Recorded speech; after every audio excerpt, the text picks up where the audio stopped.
እሺ እንዴት ዋላችሁ? የመጀመሪያው የኤክሳይዝ ታክስ ነው የሚመለከተው። ኤክሳይዝ ታክስ በተመለከተ ታሪካዊ አመጣጡን ስናይ ቆየት ያለ ነው። በ17ኛው ክፍለ ዘመን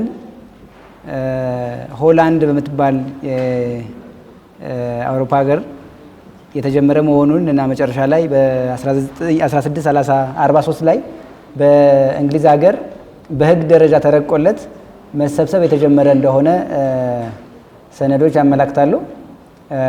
ኢትዮጵያ ውስጥ ደግሞ በ1935 እንግዲህ ባት ቅድም ሲነሳ እንደነበረው ከባቱም ቀደምትነት ያለው አዋጅ ነው ማለት ነው። ቀድሞ በኃይለ ሥላሴ ዘመን አዋጅ ቁጥር 40 በሚል ወጦለት ሲሰበሰብ የቆየ እንደሆነ ያሳያል። ከዛ በኋላ በ1995 ማሻሻያ ተደርጓል። መጨረሻ ላይ በ12 ደግሞ 1186 በሚል ተሻሽሏል። ይህ 1186 2015 ላይ ደግሞ የተወሰኑ እቃዎች ላይ ምጣኔ ጋር ተያይዞ የተወሰኑ ማስተካከያ ተደርጓል ማለት ነው። እንግዲህ ትርጓሜውን ስንመለከት አብዛኛው የዓለም አቀፍ ትርጓሜ ተብሎ የሚወሰደው የኤክሳይዝ ታክስ የተወሰኑ እቃዎች ላይ ወይም አገልግሎቶች ላይ በሚመረቱበት በሚሸጡበት ወይም ጥቅም ላይ በሚውልበት ጊዜ ሊከፈል የሚችል ታክስ አይነት እንደሆነ ይተረጉሙታል።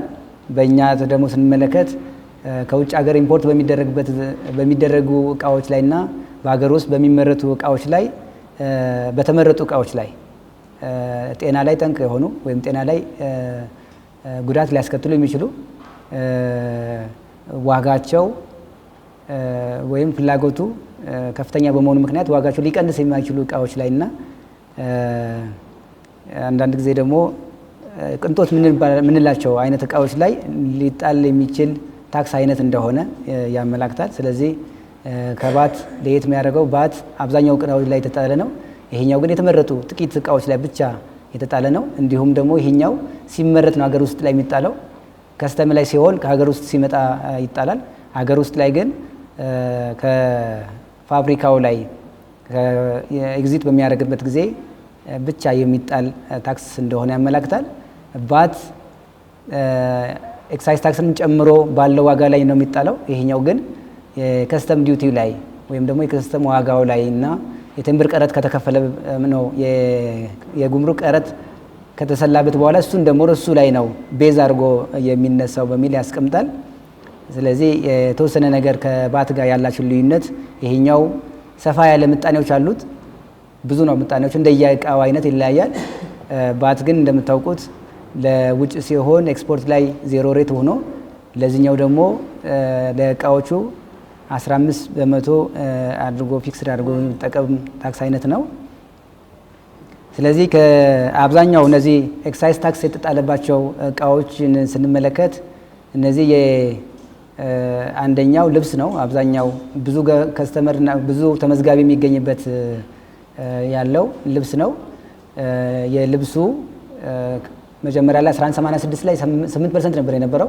ኢምፖርት ሲደረግም ሀገር ውስጥም ደግሞ በፋብሪካዎች ተመርቶ ሲወጣም የሚጣለው የነበረ ምጣኔ 8 ነበር። ይሄ በማሻሻያው ወደ 5% ዝቅ ተደርጓል።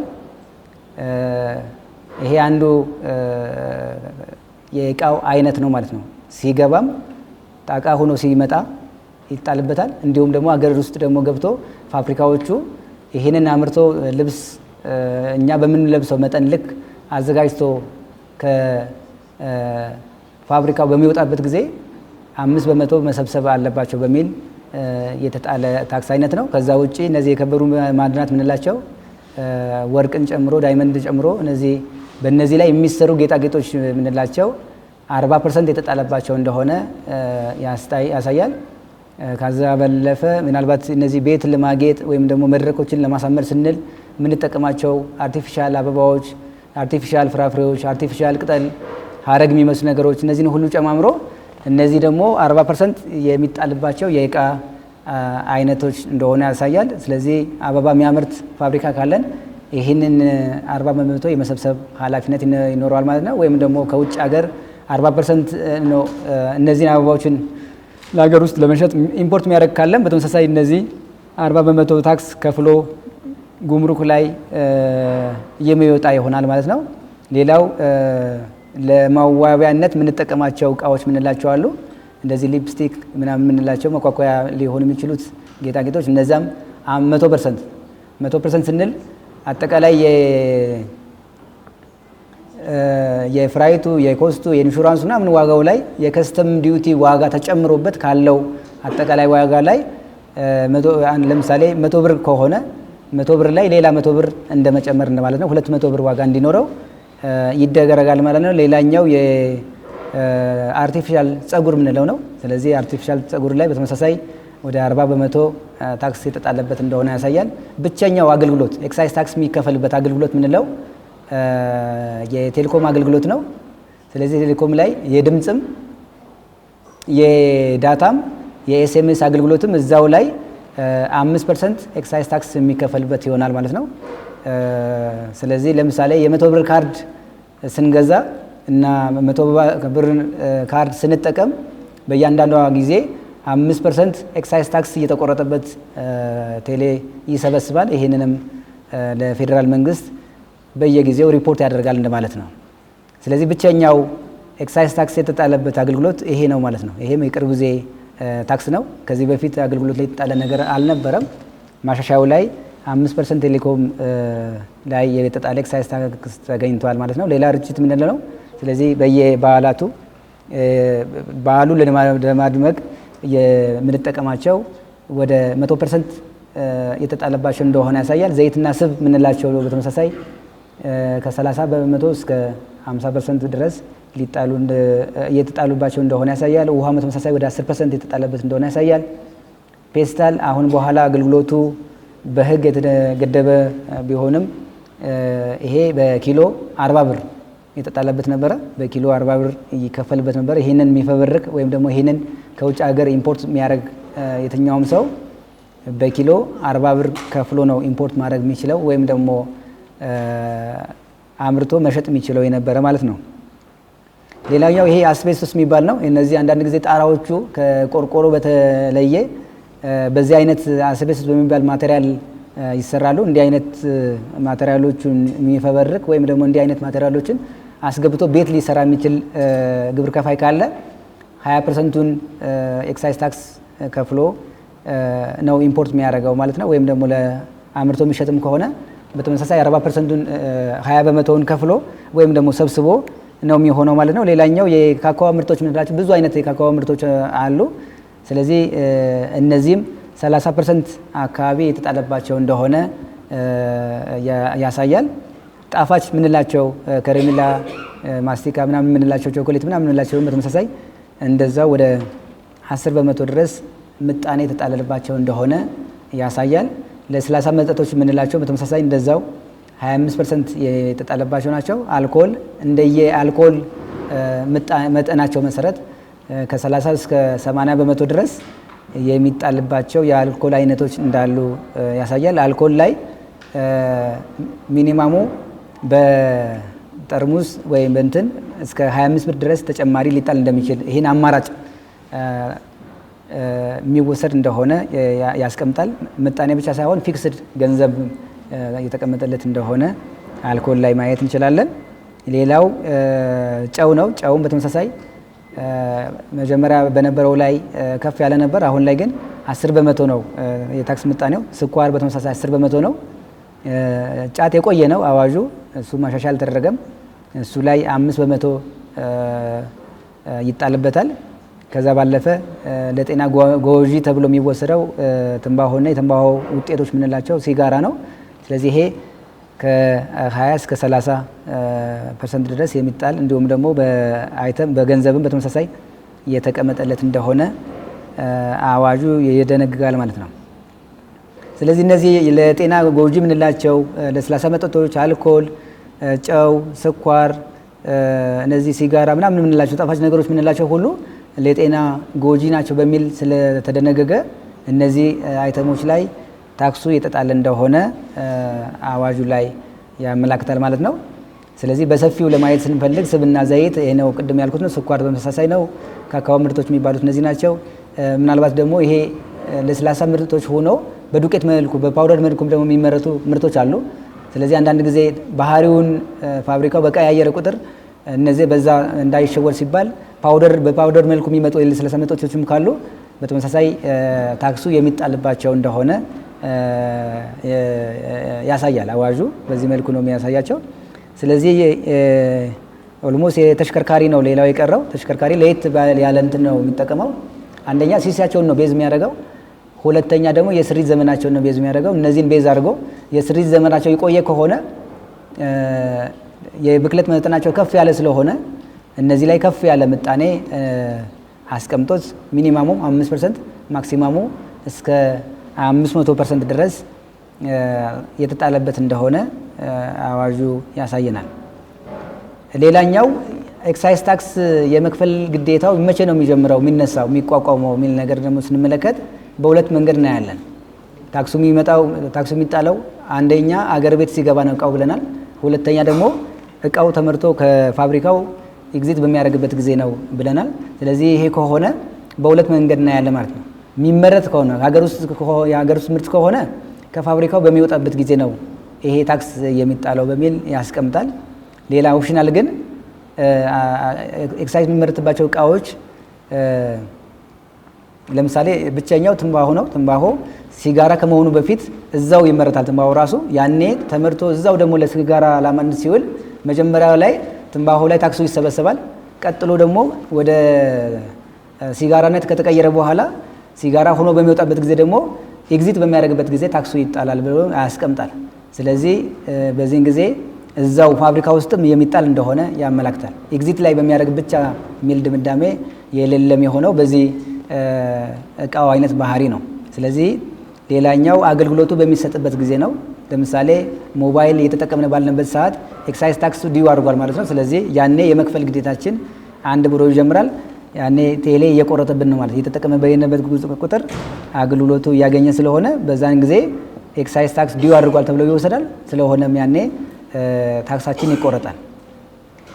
ሌላኛው ከውጭ ሀገር በኢምፖርት በሚደረግበት ጊዜ እቃዎቹ ወደ ሀገር በሚገቡበት ጊዜ ገና ቦርደሩ ላይ ጀምሮ ኢትዮጵያ ውስጥ እንደገባ ጀምሮ ይሄ የታክስ የመጣሉ ግዴታው 1 ብሎ የሚጀምር እንደሆነ ያሳያል። ሌላኛው እንግዲህ ታክሱ ይሄ ከሆነ ከዚህ በፊት ለየት የሚለው በእርግጥ ከዚህ በፊትም ነበረ ታክስ አካውንት ነበር ምንፈጥርለት የነበረ። አሁን ላይ ግን በአዲሱ አዋጅ ወይም ደግሞ 2012 ላይ በወጣው አዋጅ መሰረት ምዝገባው ላይሰንስድ መሆን እንዳለበት ሰርቲፋይድ መደረግ እንዳለበት ያመላክታል። ኢቨን ምዝገባው ስርዓትም እስከ ቦታው ድረስ ዲቴል ነገር ታይቶ ፋብሪካው ውስጥ ያሉት ነገሮች መሟላት ያለባቸው ወደ 3 አይነት መጋዘኖች አሉ። እነዚህ መጋዘኖች ስለመኖራቸው ተጣርቶ ኢቨን ቀለም ያስፈልጋቸው የፋብሪካ ባህሪያት ያላቸው አሉ። እነሱ ሁሉ በትክክል ስለመቀበል እነዚህ ሁሉ ዲቴል ነገሮች ታይቶ ኮሚቴ አይቶት መርምሮ ፈትሾ ይመዘገባሉ ሲል ይሄ የኤክሳይዝ ታክስ ሰርቲፊኬት የሚሰጣቸው ስለመሆኑ ያመላክታል። ስለዚህ ምዝገባው ይህንን ካቀደበት ወይም ደግሞ ለማከናወን ካሰበበት ጊዜ ውስጥ በ30 ቀናት ውስጥ መጀመሪያ ላይሰንስ የማግኘት ግዴታ ግብር ከፋዩ ላይ ያለበት እንደሆነ ያመለክታል። ቅድም ባት ላይ መመዝገብ ያን ትሬሾልድ የሞላ ሰው በ7 ቀናት ውስጥ መጥቶ መጠይቅና መመዝገብ አለበት እንደባለው እዚህም ይህን ያቀደ ሰው ኤክሳይዝ ታክስ የሚጣልበት እቃ ሊያመርት የሚፈልግ ሰው ቀድሞ ፈቃድ ሳይዝ ማምረት መጀመር የሌለበት እንደሆነ ያመላክታል። ስለዚህ ይህን ካለ በኋላ እያመረተ ቢገኝስ ምን ይሆናል የሚል ነገር ደግሞ መጨረሻ ላይ አስተዳደራዊና የወንጀል ተጠያቂነት ያለ ስለመሆኑ አዋጁ ላይ ደንግጎ ይገኛል። እንግዲህ የሚቀርበው ማመልከቻም የሚመረተው እቃው አይነት ባህሪው ምንድን እንደሆነ አይነቱ ምን እንደሆነ ምን ይጠቀማቸው ግብአቶች እነዚህንም ኢቭን ሬሾውንም ኢንፑት አውትፑት ሬሾውንም ጭምር የሚያመላክት መረጃዎችን ማመልከቻው ጋር ማቅረብ እንዳለበት መመሪያው ላይ በግልጽ ዘርዝሯቸው ይገኛል። ማመልከቻ የቀረበለት ቅርንጫፍ ጽሕፈት ቤትም ፋብሪካው ድረስ ቦታው ድረስ ሄዶ ቦታውን አይቶ ፋብሪካውን ውስጥ ያለ መሟላት ያለባቸው ነገሮች ስለመሟላታቸው አረጋግጠው ምዝገባን መከልከልም ካለበት መከልከል እንደሚችል መፈቀድ ካለበትም ላይሰንስ ማድረግ እንዳለበት ያመለክታል።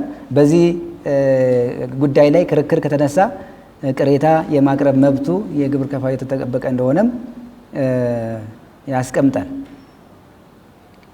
ሌላኛው የኤክሳይዝ ታክስ ከፋዮች የሚጠቀሙበት በተቋሙ የሚፈቀዱ ደረሰኞችን በተመለከተ ነው። ኤክሳይዝ ታክስ ባህሪው ከባቱ በፊት የሚጣል ታክስ ስለሆነ ብቻ ሳይሆን ደግሞ ይሄ የሽያጭ መመዝገቢያ መሳሪያ ብለን የምንጠቀመው ማሽን የሚጠቀማቸው ወደ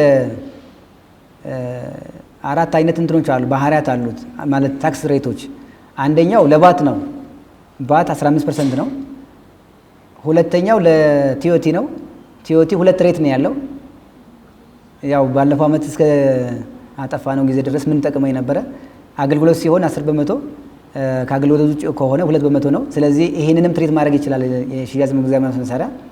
ቀጥሎ 0 ሬት ያላቸው ናቸው። ስለዚህ 0 ሬት ላላቸውም ደረሰኝ መጠቀም በሚችል መልኩ ሶፍትዌሩ በዛ መልኩ ነበር ኮድ የተደረገው የነበረ። ስለዚህ ከዚህ ውጪ ግን ኤክሳይዝ ታክስ ብዙ ምጣኔዎች ስላሉት ለዚህ የሚመጥን ግን ሆኖ አልተገኘም የማሽን ደረሰኝ። ስለሆነም ለጊዜው እየተጠቀምን ያለ ነው። ነገ ከነገ በኋላ ዲጂታል የሆነ ኢንቮይሲንግ መጠቀም እስክንችል ድረስ ለጊዜው እየተጠቀምን ያለ ማኑዋል ደረሰኝ ነው ማለት ነው። ስለዚህ የእጅ በእጅ ደረሰኝ የምንለውን ደረሰኝ ሁለቱን አይነት ሊጠቀም ይችላል። የዱቤ ካለ የዱቤን ይጠቀማል፣ ካሽ ከሆነ የካሽ ደረሰኞችን መጠቀም ይችላል።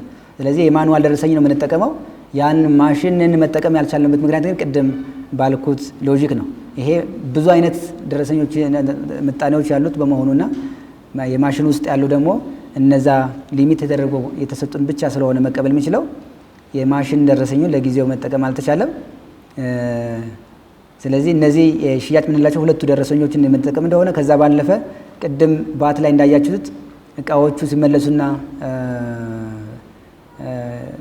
በዋጋ ላይ በተነሱ ጉዳዮች ወይም ደግሞ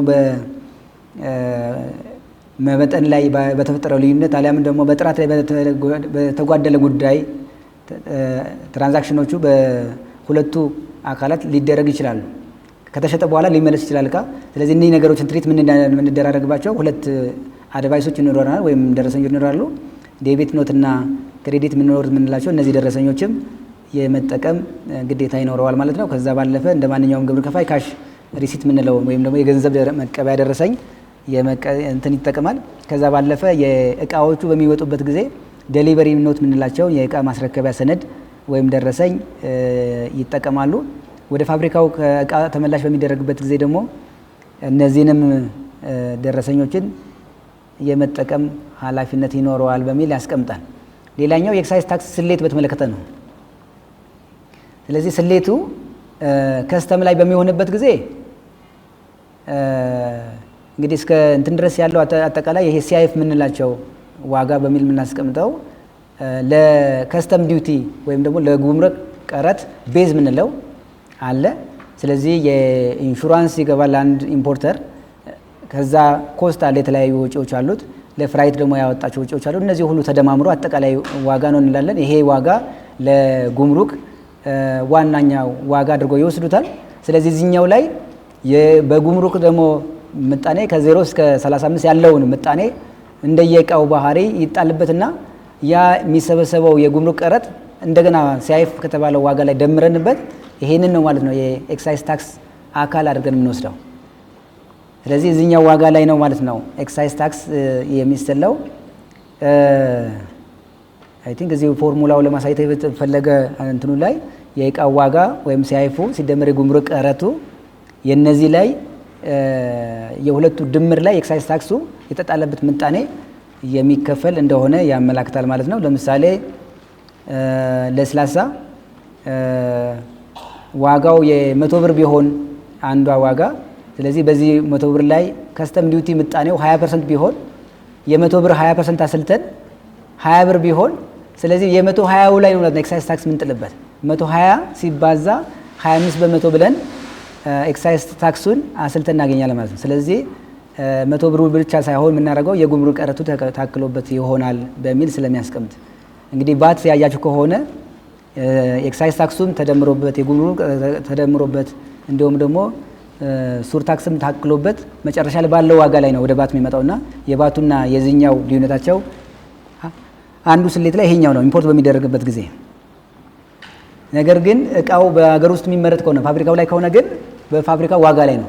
ፋብሪካ ውስጥ የወጣው ማናቸውም ወጪዎች ተደማምረው አጠቃላይ ዋጋ ቤዝ ተደርጎ ፋብሪካው በሚወጣበት ጊዜ የሚኖረው ላይ ዋጋ ላይ ይሰላል። ይሄ ዋጋ ግን እቃው ተጭኖ ሌላ ፋብሪካ ሌላ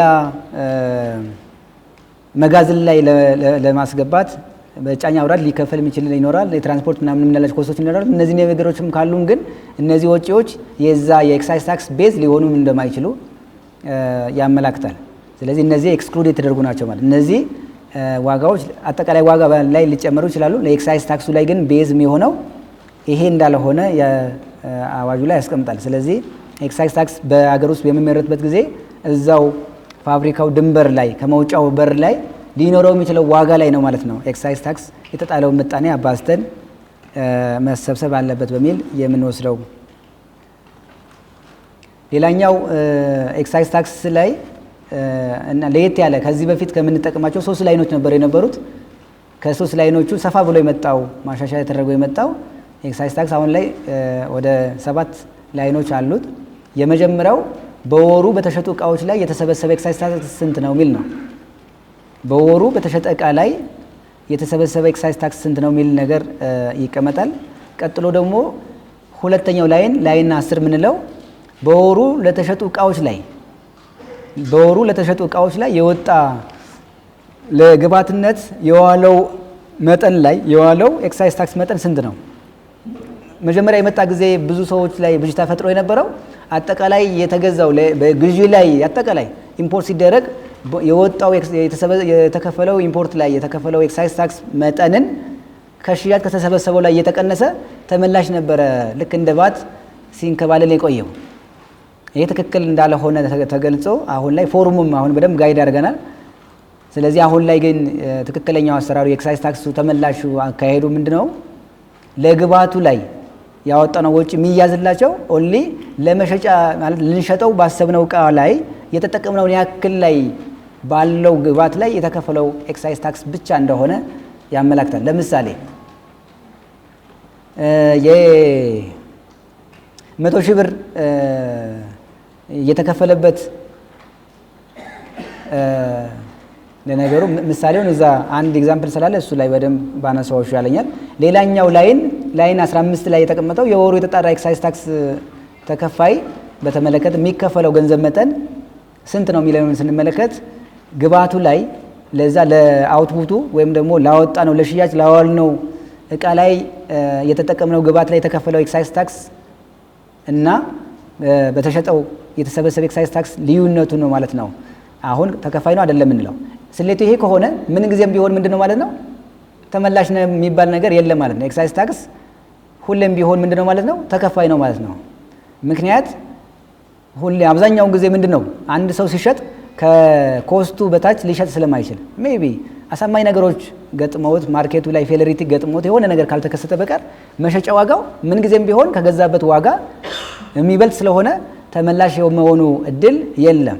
ተመላሽ አይሆንም ምስል ግን ሌሎች ኮንዲሽኖች የሉም ማለት አይደለም። ከኋላ ማነሳቸው ነገሮች አሉ። በባህሪው ግን ተመላሽ የሚባለው ነገር አብዛኛውን ጊዜ የማይከሰትና የማይኖር መሆኑን ያሳያል። ሌላኛው ለውጭ ገበያ ኤክስፖርተር ከሆነ ያመረተውን እቃ ለውጭ የሚያቀርብ ከሆነ ከዚህ በፊት ይህንን የሚሞላበት ፎርም አልነበረም። አሁን ላይ ግን ለውጭ የሚያቀርባቸው እቃዎች ስንት ብር ዋጋቸው ስንት እንደሆነ መረጃው የሚመዘግብበት ላይን አለው። ለዚህም ደግሞ ዝርዝር አባሪ የሚደረግ መረጃዎች ዲቴል የሚመዘግቡበት የራሱ የቻለ ፎርም አለው። በወሩ ወደ ውጭ ለመላክ ከፋብሪካው የወጡ እቃዎች ላይ ለማምረት በግብዓትነት ያዋለው በተመሳሳይ ልክ ቅድም እንዳየነው እዚህ በተመሳሳይ ይገለጻል።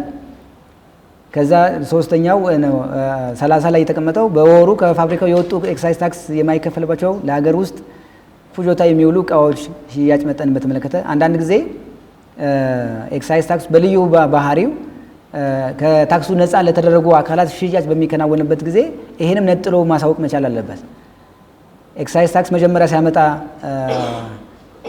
ከፍሎበታል፣ ግን ደግሞ አውትፑቱ የዋለው ደግሞ ኤክሳይዝ ታክስ ለማይሰበሰብበት በሚሆንበት ጊዜ ይሄ ምን ያህል እንደሆነ ለብቻው መነጠልና መታወቅ ስላለበት ይሄም ላይን የራሱ ይቻለ የተካተተበት አግባብ አለ ማለት ነው። በወሩ ከፋብሪካው የወጡ ኤክሳይዝ ታክስ የማይከፈልባቸው ለሀገር ውስጥ ፍጆታ የቀርቡ እቃዎች ላይ ለማምረት ጥቅም ላይ በዋለ ጥሬ እቃ ላይ የተከፈለ ኤክሳይዝ ታክስ መጠን የሚገለጽበት በመስመር 35 ላይ ይሆናል። በወሩ ከተገዙ ጥሬ እቃዎች ውስጥ በወሩ ተመርተው ከፋብሪካ የወጡ ምርቶች ላይ ለማምረት ጥቅም ላይ ያልዋለው መጠን ስቶክ ላይ ያለው ኢንፑት ላይ ያለው ወይም ደግሞ የግብአት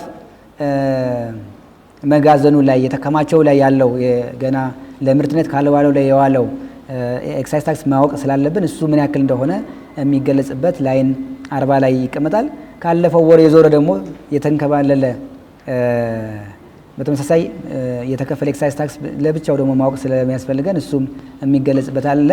ከዛም ደግሞ አሁንም ለቀጣይ የሚዞር ከሆነ ደግሞ አሁንም ጥሬ ዕቃው ስቶር ላይ ካለ ለዛ ስቶር ላይ ካለው ጥሬ ዕቃ ላይ ያለን ደግሞ ኤክሳይዝ ታክስ መጠን ስንት ነው የሚል ማመላከት ስለሚያስፈልግ ይሄም ፎርሙ ላይ ተገልጿል ማለት ነው። በዚህ መልኩ እነዚህ ፎርሞች ተሞልተው በየወሩ የማሳወቂያ ጊዜ የኤክሳይዝ ታክስ የማሳወቂያ ጊዜም የመክፈያ ጊዜም ልክ እንደ ተጨማሪ እሴት ታክስ አሁን ላይ ባለው እንደ ተጨማሪ እሴት ታክስ በየወሩ እንደሆነ ያስቀምጣልና በየወሩ እነዚህ ነገሮችን ይዞ የማቅረብ የማሳወቅ እንዲሁም ደግሞ የመክፈል ግዴታ ያለበት ያመላክታል። ስለዚህ የማሳወቅም የመክፈልም ግዴታ ካለበት ግብር ከፋው ይህን ግዴታ ያልተወጣ እንደሆነ በታክስ አስተዳደር አዋጅ በተደነገጉ 104 እና 105 ምንላቸው ቅጣቶች የሚመለከቱት እንደሆነ ያስቀምጣል።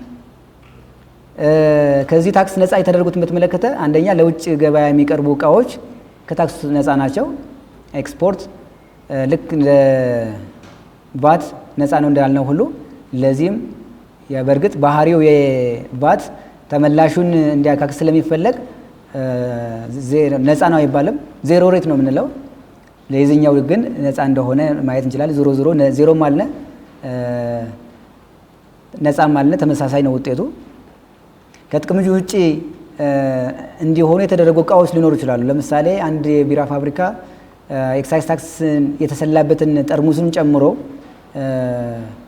እንግዲህ ድንገት እዛ ላይ ተከፍሎበት ጠርሙሱ ግን ከጥቅም ውጭ ቢሆን ተሽከርካሪው ተገልብጦ የሆነ ነገር ቢሆን እነዚህ ላይ ተከፍሉ ክፍያዎች ተመላሽ ማድረግ እንዲቻል ያስቀምጣል። ስለዚህ ከጥቅም ውጭ የተደረጉ እዛው ስቶር ውስጥም ካሉ እነዚህ ነገሮችን ከታክስ ነፃ ሊደረግላቸው እንደሚችል ያስቀምጣል።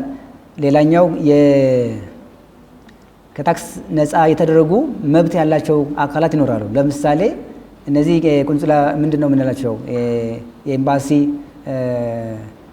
አምባሳደሮች የምንላቸው ልክ ተጨማሪ ታክስ ኢምፖርት ሲያደርጉ ነፃ እንደሚገባ ሁሉ በተመሳሳይ እነዚህ ሰዎችም ግዢ ሲፈጽሙ ከታክስ ነፃ እንደሆነ ያመላክታል። ይሄ በእኛ አዋጅ በዚህኛው ቢደነግም ባይደነግም አንድ ቪየና ኮንቬንሽን የሚባለው ዓለም አቀፍ ሕግ ስላለ ዓለም አቀፍ ሕግ ደግሞ ከሀገር አቀፍ ሕጉ ገዢነቱ የበለጠ ስለሆነ በዚህ ድንጋጌ መሰረት ኤክሳይዝ ታክስ ላይ ማናቸውም ታክሶች የመክፈል ግዴታ የለባቸው። ኢቭን የኤክሳይዝ ታክስ የሚመለከት እቃም ቢሆን ከታክሱ ነፃ እንደሚሆን ያመላክታል። ቅድም እንዳልኩት በአደጋ ምክንያት የጠፉ እቃዎች ላይም በተመሳሳይ ነፃ ይደረጋሉ። በዓለም አቀፍ በረራ ላይ ወቅት ለመንገደኞች የሚቀርቡ እቃዎች በነፃ የሚቀርቡ እንደሆነ ያሳያል። ለሰዎች መጠጥ በማዊል መልኩ ምንድነው ዲኔቸርድ የተደረገ ለሕክምና አገልግሎት የሚውል አልኮል ምንለው አልኮል ታይፕ አለ።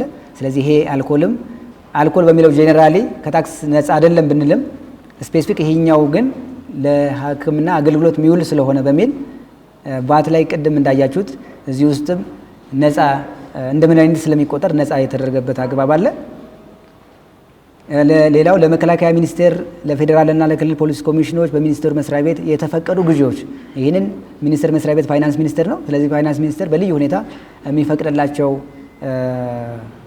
እቃዎች ኢምፖርት በሚደረጉበት ጊዜ ኢቭን ታክስ የሚመለከታቸው ቢሆንም ነፃ የሚደረጉበት አግባብ አለ ማለት ነው። በመንግስት ጥሪ መሰረት በአደጋ ለተጎዱ ሰዎች ለእርዳታ ዓላማ ሲባል የሚገቡ እቃዎችና የሚመረቱና የሚገዙ እቃዎችም ካሉ በተመሳሳይ ከዚህ ከታክስ ነፃ እንደሚሆኑ ያሳያል።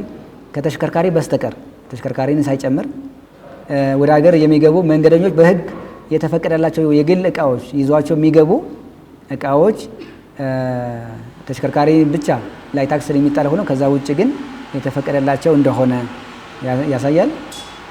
እንግዲህ መጀመሪያ አካባቢ ላይ ታክስ ስናደርግ የነበረው ኋላ ላይ ነፃ የተደረገው ማሻሻያው ላይ እነዚህ ቢሲዲ የምንላቸው ማጫወቻ መቅረጫ የምንላቸው የቴሌቪዥን እነዚህ የቪዲዮ ካሜራዎች ምናምን እንላቸው የፎቶ ማንሻ እነዚህ ከታክሱ ነፃ ተደርገዋል ማለት ነው። ሌላኛው ለኢኮኖሚና ማህበራዊና ለአሰራራዊ ምክንያቶች በገንዘብ ሚኒስቴር ተጨማሪ ነፃ ሊደረጉ የሚችሉ እንደሆነ አዋጁ ይፈቅድላቸዋል። በዛ መሰረት ገንዘብ ሚኒስቴር በየጊዜው ኢኮኖሚካል ያላቸውን ኢምፓክት ማህበራዊ ያለውን ውጤት እያየ ነፃ ሊያደርግ የሚችላቸው እቃዎች ይኖራሉ ማለት ነው። የማሳወቅና የመክፈል ግዴታ ያልኩት ቅድም ያነሳሁት ነው። ሌላኛው ማንኛውም አምራች ኤክሳይዝ ታክስ የሚከፈልበት ምርት ለማምረት በግብዓትነት የተጠቀመባቸውን ኤክሳይዝ ታክስ የሚከፈልባቸው እቃዎች ላይ ታክስ መከፈሉን የሚያሳይ የታክስ ደረሰኝ የመቁረጥ የማሳየት ግዴታ አለበት። በግብዓቶች ላይ የተከፈለ ታክስ በመጨረሻ ምርቱ ላይ ከሚከፈል ታክስ ላይ እንዲቀናነስ ይደረጋል ነው። ስለዚህ እቺኛት አንዷ ብጅታ ፈጥራን የነበረችው ግብዓት ላይ የተከፈለ ማንኛውም ነበር የሚመስለኝ ነበር። መጨረሻ ላይ ግን መጨረሻ ለአውትፑት ሆኖ ለወጣው ለሽያጭ ከቀረበው ላይ የተከፈለ ብቻ ነው የሚቀናነሰው። ያኛው መጨረሻ መቀናነሱ አይቀርም፣ ግን አውትፑት ሆኖ በሚቀናነስበት በሚወጣበት ጊዜ ነው ሊቀናነስ የሚችል ነው። ግን ይሄ ተቀናናሹ ኤክሰፕሽኖች ግን አሉ። እነዚህ ለጤና ከባድ ውጤት አላቸው ተብሎ ከሚቆጠሩት ከሶስቱ ጉዳዮች ላይ ግን ተመላሹ ያልተፈቀደላቸው ማካካስ እንደማይቻል ያስቀምጣል። አንደኛው አልኮል ነው። አልኮል መጠጦች ላይ የተከፈለ ግብዓት ላይ የተከፈለ ኤክሳይዝ ታክስ ተመላሽ ሊደረግ የማይችል እንደሆነ ወይም ደግሞ ሊካካስ የሚችል እንዳልሆነ ያስቀምጣል። በተመሳሳይ ትንባሆ ምርቶች የምንላቸው በተመሳሳይ እንደዛው እዛ የተከፈለ ነገር ተመላሽ የሚደረግ እንዳልሆነ ያስቀምጣል። ስኳር ላይ በተመሳሳይ የተከፈለ ኤክሳይዝ ታክስ ተመላሽ የማይደረግ ወይም ሊካካስ የሚችል እንዳልሆነ ያሳያል። ሌላኛው የኤክሳይዝ ታክስ የሚከፈልባቸው እቃዎች ከፋብሪካው ስለማውጣት ነው። ሽያጭ ከተከናወነ በኋላ እቃዎቹ ከፋብሪካ ስለማውጣት እቃዎቹ ከፋብሪካው እንዲወጡ ታክሱ የመክፈል ግዴታ ይቋቋማል የሚለውን ቅድም እንዳየነው ነው። ስለዚህ ከፋብሪካው እንደወጣ ጀምሮ እቃው ቢሸጥም ባይሸጥም እቃው የመክፈል ግዴታው የተቋቋመ እንደሆነ ያመላክታል። ከፋብሪካው ከመውጣታቸው በፊት የማስረከቢያ ሰነድና የሽያጭ ደረሰኝ ሊቆረጥባቸው ይገባል ማለት ነው። ስለዚህ ይሄን ኢንተለጀንስ የቁጥጥር ሰራተኞች የምንላቸው ፋብሪካ አካባቢ ላይ ይሄ የተደረገ ነው እቃዎቹ እየወጡ ያሉት ወይስ አይደለም የሚል ነገር ቼክ ቢያደርጉ በዚህ ልክ ደረሰኝ የባቱ ላይ የተቆረጠ አይደለም የሚለው ቁጥጥር እንደሚደረገው ሁሉ በተመሳሳይ በዚህም አካባቢ ያለው የህግ መዛነፍ አለ የለም የሚለው ነገር ቁጥጥር ማድረግ የሚቻልበት እድል ይኖራል ማለት ነው። ሌላው ሽያጭ ከፋብሪካው ውጪ በሚሆንበት ጊዜ አንዳንድ ጊዜ በባህሪው እየዞሩ ከፋብሪካቸው እቃዎችን አውጥተው የሚሸጡ አሉ። ደንበኞችን ራሳቸው ፈልገው ባሉበት ቦታ ላይ እቃዎችን የሚያራግፉ የሚያደርሱ አሉ። እንደዛም ቢሆን እቃው ግን ያኔ የተቋቋመ እንደሆነ ይሄ ክፍያው የመክፈል ግዴታ የቋቋመ ስለሆነ የማስረከቢያ ሰነድ የሚባለው ነገር መቁረጥና ማዘጋጀት እንዳለባቸው ያመላክታል። ስለዚህ በወጣው በአንድ ወር ውስጥ ግን እቃውን ቢሸጡም ባይሸጡም የባት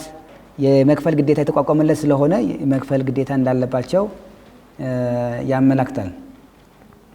ተመላሽን በተመለከተ ቅድም ያነሳሁት ነው።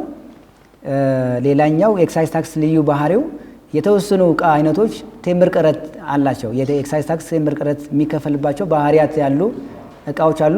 እነዚህ መጠጦች ናቸው አብዛኛዎቹ። ስለዚህ አልኮል መጠጥ የምንላቸው ቢራ፣ ወይን ጠጅ፣ የታሸገ ውሃ፣ አልኮል አልባ መጠጦች እነዚህ እና የመሳሰሉት ላይ ቴምብር ቀረጥ ይከፈልባቸዋል ማለት ነው።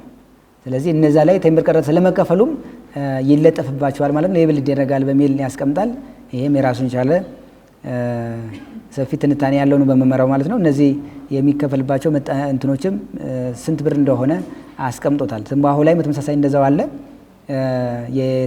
የትንባሆ አይነት ሆኖ ይቺ ክሬትስ የምትባል ትንባሆ አይነት አለ። እነሱም በተመሳሳይ እንደዛው ቴምብር ቀረጥ የሚለጠፍበት እና የሚከፈልበት የኤክሳይዝ ታክስ የሚከፈልበት እቃው አይነት እንደሆነ ያስቀምጣል። እንግዲህ አሰራራዊና የወንጀል ቅጣቶች የምንላቸው ይሄ ቅድም እንዳነሳሁት ባለማሳወቅ ባለመክፈል የሚጣሉ የአንቀጽ 104 እና 105 የምንላቸው የታክስ አስተዳደር አዋጆች እንደተጠበቁ ሆነው እነዛ ቅጣቶች ይህንን ታክስንም ይመለከታቸዋል። ምክንያቱም አዋጁ የታክስ ሕግ ማለት ኤክሳይዝ ታክስም ጨምሮ ነው በሚል ዲፋይን ስለሚያደርግ ኤክሳይዝ ታክስም የዛ አካል ስለሆነ ባለማሳወቅና ባለመክፈል የሚጣል ቅጣት ይህንንም ታክስ የሚመለከት ይሆናል። ሂሳብ መዝገብም እዚሁ አዋጁ ላይ መያዝ አለባቸው ይላል። ስለዚህ ሂሳብ መዝገብ ያልያዘ እንደሆነ በተመሳሳይ የአንቀጽ 102 ምንለው ቅጣት የሚመለከተው ይሆናል ማለት ነው። ልክ ተጨማሪ እሴት ታክስን ሂሳብ መዝገብ አልያዝኩም የሚለን ግብር ከፋይ ካገኘን አንቀጽ 102 ተግባራዊ እንደሚደረገው ሁሉ የዚህኛውም የዛው አካል እንደሆነ ማየት ይቻላል። ከዛ ባለፈ ግን ለየት የሚሉት 3 ነገሮች አሉት ኤክሳይዝ ታክስ አዋጁ የጨመራቸው ታክስ አስተዳደር አዋጅ ማይጨምራቸው ወይም ደግሞ ማያውቃቸው ግን ደግሞ በራሱ አዋጁ ላይ የደነጋጋቸው ድንጋጌዎች አሉ። አንደኛው ቅድም እንዲለጠፍባቸው የተባሉት እቃዎች አይነት ቴምብር ቀረጥ ሳይለጠፍባቸው ሽያጭ ላይ የሚውሉ ከሆነ እነዛ ላይ ሊከፈልበት የሚገባው ታክስ ላይ እጥፍ እንደሆነ የሚቀጣ እንደሆነ ያስቀምጣል። በሌላው በኩል ፈቃድ መኖር ሲገባው ፈቃድ ሳይኖረው እያመረተ የተገኘ ግብር ከፋይ ከተገኘ በተመሳሳይ በዛ ግብይት በተደረገው እቃ ላይ ሊከፈል የሚገባውን ታክስ እጥፍ ፔናላይዝ እንደሚደረግ ያስቀምጣል። ሌላኛው የተፈቀደው የሆነ ቦታ ላይ ሆኖ ሌላ ደግሞ ሲያመርት የተገኘው ሌላ ቦታ ላይ ከሆነ ወይም ደግሞ የታክስ አውቶሪቲው ያልፈቀደበት ላይ ፋብሪካው ሲያመርት የሚገኝም ከሆነ ኢቭን በአንድ ቦታ ላይ ፈቃድ ቢኖረውም ፈቃድ ባልተሰጠው ቦታ ላይ ሲያመርት የተገኘ እንደሆነ ስቲል የታክሱን እጥፍ ቅጣት የሚጣል እንደሆነ አዋጁ አስቀምጧል ማለት ነው። ከዛ ባለፈ የወንጀል ቅጣት ነው የተቀመጠው። እሱም ከ50 ሺህ እስከ 100 ሺህ በገንዘብ ሊያስቀጣ የሚችል እንደሆነ እንዲሁም ደግሞ ከ3 ዓመት እስከ 5 ዓመት ድረስ የዚህን የኤክሳይዝ ታክስ አዋጅ ድንጋጌ ያላከበረ ግብር ከፋይ በወንጀል ሊቀጣ የሚችልበት እድል እንዳለው ያስቀምጣል ማለት ነው። እንግዲህ ቅድም ጀምሬ የነበርኩት ኤግዛምፕል አንድ አስመጪ ግለሰብ ግብር ከፋይ የጣቃ ምንለውን ጨርቅ የ12 ሚሊዮን ብር ዋጋ ያለው የ70 ሺህ ሜትር ጨርቅ ወደ ሀገር ውስጥ ቢያስገባ እንግዲህ 12 ሚሊዮን ያልነው ዋጋ ጉምሩክ ቀረጥን ጨምሮ ማለት ነው። የመጨረሻው የኤክሳይዝ ታክስ የሚጣልበት ቤዙ ማለታችን ነው። 12 ሚሊዮን ቢሆን ከዚህ ከ70 ሺህ ሜትር ጨርቅ ውስጥ ግብር ከፋዩ የተጠቀመው 40 ሺህ ማለት 60 ሺህ ሸሚዝ ቢያመርት ነው የሚለው። ከዚህ ከ70 ሺህ ሜትር ጨርቅ ላይ ግብር ከፋዩ 60 ሺህ ሸሚዝ አምርቶ ቢገኝ ካመረተው 60 ማለት ነው ይቅርታ ይደረግልኝ፣ ይሄ 70 ሺህ ሜትር ጨርቅ ለ60 ሺህ ነው የሚሆነው። 60 ሺህ ሸሚዝ ማምረት ያስችላል ነው ሬሽዮ ለማውጣት ያክል። ስለዚህ ለአንድ ሸሚዝ ስንት ሜትር ጨርቅ ያስፈልጋል የሚለውን አካፍለን የምናገኘው ማለት ነው። ስለዚህ 70 ሺህ ሜትር ጨርቅ አጠቃላዩ ለ60 ሺህ ሸሚዝ ይውላል አለ። ከዚህ ውስጥ ከ60 ሺህ ማምረት በሚያስችለው ጨርቅ ውስጥ ግን ተመርቶ ወደ ሽያጭ ባለው 40 ሺህ ሸሚዝ ብቻ ቢሆን ሸሚዙ ደግሞ ያንድ ዋጋ በ2,000 ብር የሚሸጥ ቢሆን ኤክሳይዝ ታክሱ በወሩ ግብር ከፋዩ ምን ያህል ብር ይዞ ሊመጣና ሊከፍለን ይችላል የሚል ነው ሀሳቡ። ስለዚህ ምንድን ነው የምናደርገው? መጀመሪያውኑ ለ70 ሺህ ሜትር ጨርቅ ላይ ግብር ከፋዩ ኤክሳይዝ ታክስ ምን ያክል ከፈለ ነው የምናሰለው ማለት ነው። ኤክሳይዝ ታክስ ምጣኔው በተመለከተ ቅድም አነሳዋለሁ 5% ነው ለጨርቅ የምንጠቀመው። ጥሬ ዕቃው ላይም 5% ነው። ሸሚዝ ሆኖ በሚወጣበት ጊዜም 5% ነው የምንጠቀመው። ስለዚህ 70 ሺህ ጨርቅ በ12 ሚሊዮን ብር ገዝቶ የሚያመጣ ስለዚህ ግብአት ላይ ስንት ብር ከፈለ ማለት ነው? የ12 ሚሊዮን 5%ና ስልተን ግብአት ላይ ይህን ያክል ከፍሎ ከጉምሩክ እንዳስገባ እናሰላለን። ቀጥሎ ይህ 70 ሺህ ሜትር ጨርቅ ለ60 ሺህ ነው የሚውለው ተብሏል።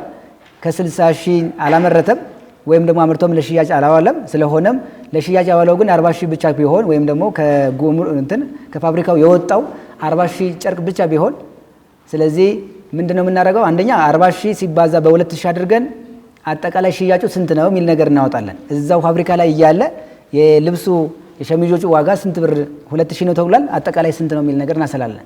ስለዚህ የ2,000 እና በ40 ሺህ መካከል ተባዝቶ የሚመጣ ውጤት አይ ቲንክ 80 ሚሊዮን አካባቢ የሚመጣ ከሆነ ስለዚህ 80 ሚሊዮን ዋጋ አለው ማለት ነው ልብሱ።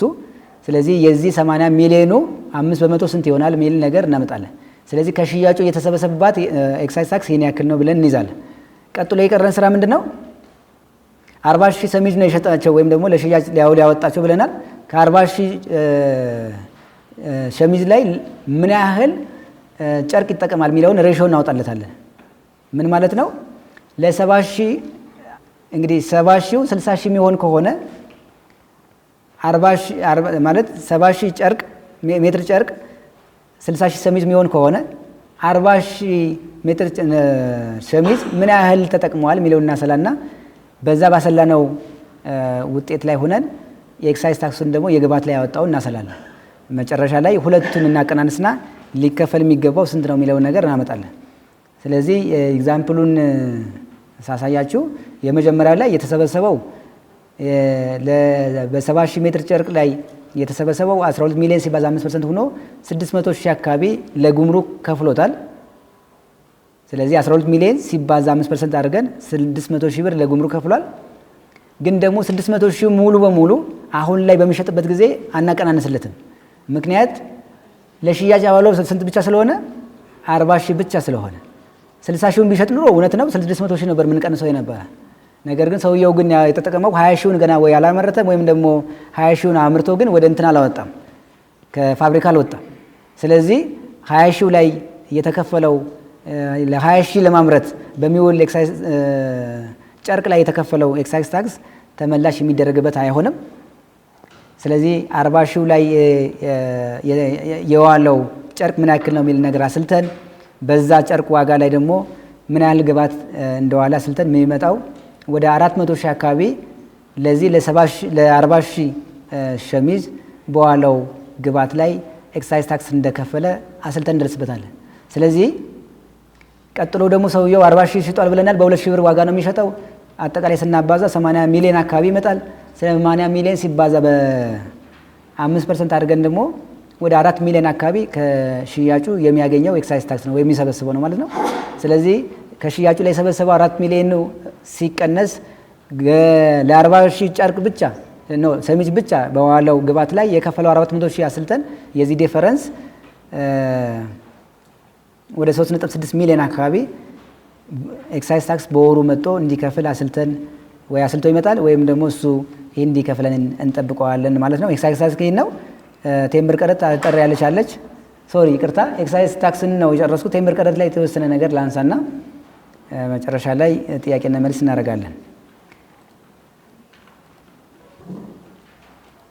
ቴምብር ቀረጥን ስንመለከት ቴምብር ቀረጥ በባህሪው ውሎች ላይ ሰነዶችን ውሎችን ህጋዊ ለማድረግ በሰነዶቹ ወይም ደግሞ በውሎቹ ምክንያት ሊከሰቱ የሚችሉት ነገር ከነበኋላ ክርክሮችን ህግ መሰረት እንዲኖረው ለማስቻል የመጀመሪያ ቤዚክ ሪኳየርመንት ተደርጎ የሚጣል ታክስ አይነት እንደሆነ ይደነገጋል።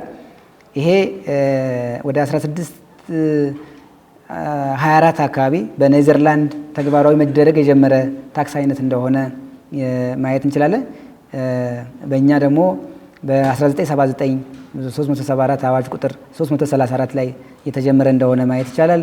መጨረሻ ላይ ቴምብር ቀረጥ አዋጅ አሁን ላይ ጥቅም ላይ ያለው አብዛኞችን እንደምታስተውሱት ኢህአዴግ በገባ በተወሰነ ጊዜ ዘመናቱ ላይ ታክሶች ላይ ብዙ ሪፎርም ተደርጓል። ብዙ አዋጆች ተሻሽለዋል። 1995 እና 94 ላይ እነ ቫት ቲኦቲ ምን አለላቸው ኤክሳይዝ ታክስ መሻሻያ የተደረገባቸው ዘመኖች ናቸው። ያኔም ግን ሳይሻሻል የታለፈ አዋጅ አይነት ነው። ይሄ ረጅም ዓመት ካሉን አዋጆች ላይ እንግዲህ ቤት ግብር አሁን ማሻሻያ ተደርጓል። አሁን ላይ የቀረን አዋጅ እንግዲህ ከ20 ዓመት በላይ እድሜ ያስቆጠረ የምንለው አዋጅ ይሄ አዋጅ ነው። ይሄ አዋጅ ቁጥር 110 1990 ይባላል። ስለዚህ በዚህ አዋጅ ነው ቴምብር ቀረጥን የምንሰበስበው። በዚህ አዋጅ የምንሰበስባቸው የተለመዱ ትራንዛክሽኖች አሉ። እንግዲህ ይሄ አዋጅ ግዴታ የጣለባቸው በዋናነት ወደ 13 አይነት ሰነድና ውሎች ላይ ነው። ስለዚህ የመጀመሪያው ሰነድ ማህበሩ ሲቋቋም በሚቋቋሙበት ጊዜ የሚዘጋጅ መተዳደሪያ ደንብ የሚባል ነው። ስለዚህ በመተዳደሪያ ደንቡ ላይ የሚከፈል ቀረጥ አለ። በባህሪው ይሄ ቀረጥ አይነቶች ፊክስድ በገንዘብ የተተመነ አለ። በዋጋው ደግሞ በመቶኛ የተተመነ አሰራር ሁለት አይነት ዘዴ ልክ እንደ ኤክሳይዝ ታክስ ላይ በገንዘብ በጠርሙሱ ላይ የሚጣሉ በገንዘብ እንዳለው ሁሉ እና ደግሞ በዋጋው የተቀመጠ ምጣኔ እንዳለው ሁሉ ይሄኛውም በተመሳሳይ ፊክስድ የሆነ ምጣኔም አለው በገንዘብ የተተመነ የተቆረጠለት እንዲሁም ደግሞ በመቶኛም በተመሳሳይ የተቀመጠለት እንደሆነ ያስቀምጣል። ስለዚህ መተዳደሪያ ደግሞ የመጀመሪያ ጊዜ የሚዘጋጅ ከሆነ በደንቡ ላይ 350 ብር ቁርጥ ግብር ወይም ክፍያ የመክፈል ግዴታ ያለባቸው እንደሆነ ያስቀምጣል። ቀጥሎ ደግሞ የሚዘጋጅ ከሆነ በቀጣይ ላይ 100 ብር የሚከፈል እንደሆነ ያመለክታል። ሁለተኛው ሰነድ አይነት ህብረት ስራ ማህበራት ሲቋቋሙም የሚከፈል ነው። ይሄም ህብረት ስራ ማህበራት በወቅቱ በጣም ይበረታታ ስለነበረ የተወሰነ መጠን ዝቅ ያለ 35 ብርና 10 ብር የሚሆን እንደሆነ ያስቀምጣል። መጨረሻ ሶስተኛው ግልግል ምንለው ዲፊኒሽን ከታች አለላን እሱ ላይ ያብራራዋለሁ። ግልግል የሚባለው በሚታረቁበት ጊዜ በርቁ ሰነድ ላይ የሚከፈል እንደሆነ ያስቀምጣል። እሱም ወደ 1% እና የማይተመን በሚሆንበት ጊዜ ደግሞ በሰነዱ ላይ 35 ብር የሚከፈል እንደሆነ ያስቀምጣል። ይሄ ቦንድ ማገቻ የምንላቸው ላይ ለግድ ዓላማ በምናደርግበት ጊዜ በተመሳሳይ ለምሳሌ ለብድሩ ዋስትና ምናምን በምናደርግበት ጊዜ ወደ የዋጋውን 1% የሚከፈልበት እንደሆነ ያስቀምጣል። የእቃ ማከማቻ የምንላቸው እቃ አንድ ግብር ከፋይ ወይም የሆነ አካል እቃ ስቶር ማድረግ ሲፈልግ ለዛው ደግሞ እቃው ላይ ነገ ከነ በኋላ የሚፈጠር ነገር የሚኖር ከሆነ ህጋዊነቱን ለማረጋገጥ በእቃው ዋጋ ልክ መጋዘኑ ላይ የሚያስቀምጥ አካል ቴምብር ቀረጥ ሊከፍል ይገባል። ይሄን ከከፈለ ቀጣይ የሚከሰቱ ነገሮች ካሉ የህግ መብቶችን ያገኛል ማለት ነው። ይሄም የዋጋውን 1% የሚከፈልበት እንደሆነ ያስቀምጣል። ሌሎች ስምምነቶች፣ ውሎች ምንላቸው ላይ በተመሳሳይ እንደዛው ቴምብር ቀረጥ የ5 ብር ቴምብር ቀረጥ የሚለጠፍባቸውና የሚከፈልበት አግባብ እንዳለ ያሳያል። የመያዣ ሰነድ ምንለው በተመሳሳይ እንደዛው የሰነዱ ላይ ያለውን ዋጋ 1% የሚከፈል እንደሆነ ያስቀምጣል። ህብረት ስምምነቱ ሲመዘገብ በተመሳሳይ እንደዛው ቁርጥ 350 ቅድም እንዳልኩት የሚከፈልበት ይሆናል። ሲሻሻል ደግሞ በተመሳሳይ 100 ብር የሚከፈል እንደሆነ ያስቀምጣል። ሌላው ብዙ ጊዜ ጥቅም ላይ እየዋለ ያልሆነው የቅጥር ውሉ ላይ የሚከፈለው ቴምብር ቀረጥ ነው። የቅጥር ውል ላይ አንድ ግብር ከፋይ ወይም አንድ ግለሰብ ተቀጣሪ በሚቀጥርበት ጊዜ የሁለቱ ቀጣሪና ተቀጣሪ የግድ መዋዋል አለባቸው። ነገ ከነ በኋላ የሚፈጠር ነገር ካለ የህግ መሰረት የሚኖረው ውል ሲኖር ነው። ያ ውል ደግሞ ህጋዊነቱ የሚያገኘው ቴምብር ቀረጥ የሚከፈልበት ከሆነ ነው በሚል ያስቀምጣል። ማን ይከፍላል የሚለው ቀጥሎ ለሌሎች ማነሳው ይሆናል። ሌላኛው የኪራይ ውላችን ላይ ነው። በኪራይ ውል ላይ በተመሳሳይ ምጣኔው 0.5% በውል ዋጋው ላይ የሚከፈል እንደሆነ ያስቀምጣል። ማረጋገጫ ላይ በተመሳሳይ 5 ብር፣ የውክልና ላይ በተመሳሳይ 35 ብር፣ የንብረት ባለቤትነት ስም ማዘዋወሪያ ላይ የንብረቱን ዋጋ 2% እቺ ነች ከፍተኛ ምንላት ምጣኔ የተቀመጠላት 2%። ይሄ ተሽከርካሪ ላይ መሬት ወይም ቤት በሚዞርበት ጊዜ ገዢው የሚከፍለው እንደሆነ ያስቀምጣል ማለት ነው። እንግዲህ ትርጉሙ ነው ይሄኛው። ቅድም ለማንሳት እንደሞከርኩት ነው። ሌላኛው የመክፈል ግዴታው የቴምብር ቀረጥ በተመለከተ መቼ ይቋቋማል ነው። ይሄ እንደየሰነዱ ባህሪ እንደየውሉ ባህሪ ሊለያይ ይችላል። እንደየውሉና እንትኑ ባህሪ ሊለያይ ስለሚችል ድንጋጌዎቹ በተለያየ መልኩ ተቀምጠዋል። አንደኛ የህብረት ስምምነት ከሆነ ህብረት ስምምነቱ ሰነድ ላይ ቀረጡ የሚከፈለው ሰነዱ በሚመዘገብበት ጊዜ ነው ይላል። ስለዚህ ይህን የሚመዘግበው ተቋም ይህንን ስምምነታቸው ሲመዘግብላቸው የመክፈል ግዴታው ያኔ ይጀምራል ማለት ነው። ስለዚህ ያኔ ይጀምራል ከተባለ በዛ ቀን በኋላ የሚከፈሉ ክፍያዎች ቅድም ለኤክሳይዝ ታክስ እንዳስቀመጡት አዘጋጅቶ በመክፈል የምንለው ቅጣት ተግባራዊ የሚደረግበት ይሆናል ማለት ነው። ሌላኛው የግልግል ዳኝነት በተመለከተ ነው። በግልግል ሰነድ ላይ የሚከፈል ቀረጥ የሚከፈለው ውሳኔ ከመሰጠቱ በፊት ወይም ደግሞ በሚሰጥበት ጊዜ እንደሆነ ያስቀምጣል። ይህንን የሚያጸድቅ አካል በሚያጸድቅበት ጊዜ ወይም ከመጽደቁ በፊት ይሄ ታክስ ገቢዎች ላይ ተከፍሎ መምጣት አለበት ማለት ነው። ሌላኛው የእቃ ማከማቻ ማረጋገጫ የሚለው ነው። እቃ ማከማቻው ማረጋገጫ ሰነድ ላይ የሚከፈለው ቴምብር ቀረጥ የሚከፈለው ይሄንን እቃ ለማስቀመጥ ማረጋገጫ በሚሰጥበት ጊዜ እንደሆነ ያስቀምጣል። ይሄ መያዣና ሰነድ ምንለው በመያዣ ላይ የሚከፈለው በተመሳሳይ ሰነዱ ላይ ባለው ዋጋ ልክ ሲሆን የሚከፈለው ሰነዱ በተፈረመበት ጊዜ ወይም ደግሞ ከመፈረሙ በፊት እንደሆነ ያስቀምጣል። ስለዚህ ከመፈረሙ በኋላ የሚከፈል ከሆነ ቅጣት ውስጥና ወደ ወለድ ገብቷል ማለት ነው። ስለዚህ እነዚህ ድንጋጌዎች መቼ ይቋቋማል የሚለው ነገር ስፔሲፊክ የሚቀመጡት ይሄን ያላደረገ ሰው ምን ይሆናል ቀጥሎ የሚል ነገር ለማስቀመጥ እንዲያመች ነው። የኪራይ ውልም በተመሳሳይ ተዋዋይ ወገኖች ይህንን ሰነድ ከሚያጸድቀው አካል ላይ ከማጽደቃቸው በፊት ወይም ደግሞ በሚጸድቅበት ጊዜ ይህንን ኪራይ ውል የመክፈል ግዴታ አለባቸው ማለት ነው። ስለዚህ ያልከፈሉ እንደሆነ አዋጁ ላይ እጥፍ የሚል ድንጋጌ ስላለው ኪራይ ውሉ ያላጸደቀ ወረዳ አካባቢ ላይ ብዙዎች ያውቁታል፣ እጥፍ አድርገው ነው የሚያስከፍሉት። ስለዚህ ያ የሚደረግበት ምክንያት ያኔ መከፈል ነበረበት ሚል ኢንቴንሽን ተይዞ ነው ያን ቅጣት እየተቀጣ ያለው ማለት ነው። የንብረት ባለቤትነት ስም ማስመዝገቢያ በተመለከተ ስም ማስመዝገቢያ ተግባሩ ከመፈጸሙ በፊት ወይም ደግሞ በሚፈጸምበት ጊዜ፣ ስለዚህ እዛው የሚያጸድቀው ተቋም ላይ በባህሪው እዛው ነው እየተሰበሰበ ያለው ወይም ደግሞ ቀድሞ መክፈል የሚቻል እንደሆነ ያስቀምጣል። ከዛ ግን ከጸደቅ በኋላ የሚከፈል ከሆነ ግን ይሄን ድንጋጌ ጣሰ ስለሆነ ወደ ቅጣትና ወለድ ወደ መጠየቅ እንድንመጣ እንገደዳለን እንደማለት ነው።